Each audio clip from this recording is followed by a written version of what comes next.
Hello, welcome back. In this video, we will discuss what evaluating art is and explore how professional art critics make judgments about artworks. Also, we will talk about censorship too. How do we tell whether artwork is good?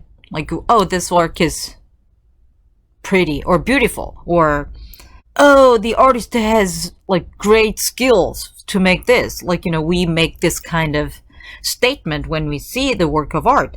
But what makes us think in this way about certain works of art? How do we know if it's good or not? When we think about if an artwork is good or not, we think about its value. We are judging the quality of art, right? Like the last week's talk about aesthetics, quality is very subjective. Quality is relative. So judging the quality is very involved with like personal opinions. Our textbook says what we find in a work of art depends on what we are looking for. For example, me, when I look at a painting, I look for more innovative visual quality, not just a pretty looking or not just a like naturalistic depiction of the world. I want to see more creative interpretation of the world.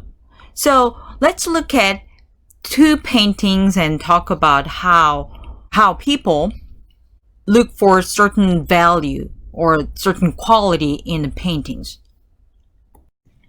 Here we are looking at two paintings of portraitures. The painting from the 18th century on the left and the painting from the 20th century on the right. Let's look at the painting of Vigée Lebrun. So this painting shows very naturalistic depiction of a woman, it's herself, right? We can see the different textures of the feather on the head and the straw hat and her smooth skin with really soft hair, but we can even see some like different strokes of her hair and different textures on her dress, like a silk dress with a really like fine laces on it and wooden palette with the paint on it. So very carefully depicted a human figure on here. On the other hand, on the painting on the right, it's sort of abstracted because it's a very closed up part of her face. Her half of her face is covered by a hair, and her hair is very like simplified and also kind of like unrealistic colors, or maybe it's too like exaggerated.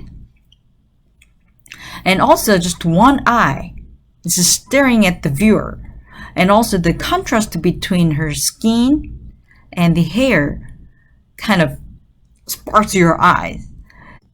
So some people prefer the painting on the left because it shows more traditional style and it tells more information directly and also like visually more pleasing, or it's like more harmonious than the painting on the right. On the other hand, the painting on the right can be more favorable because it doesn't tell the story directly, so it gives the viewers have more room to think more, like, and guess, or interpret more and think about it. Not only this person's shy glance, but also like think about like the society's problems or the personal problems. So maybe it's more touching.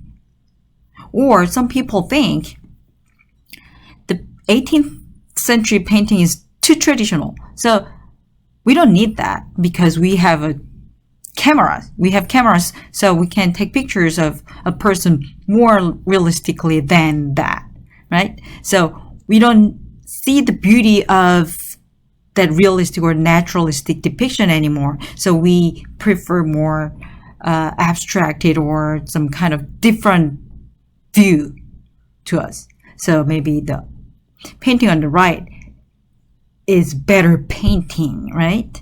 So that's how we see the people evaluate works of art differently.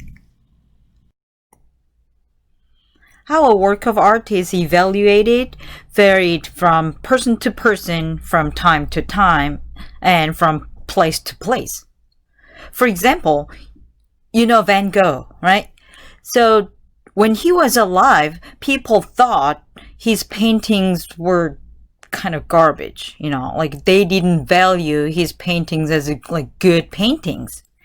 But today, his paintings are so expensive and many people say like, oh, Van Gogh is my favorite painter. And many museums and galleries want to have Van Gogh's paintings. It's a very desirable works these days.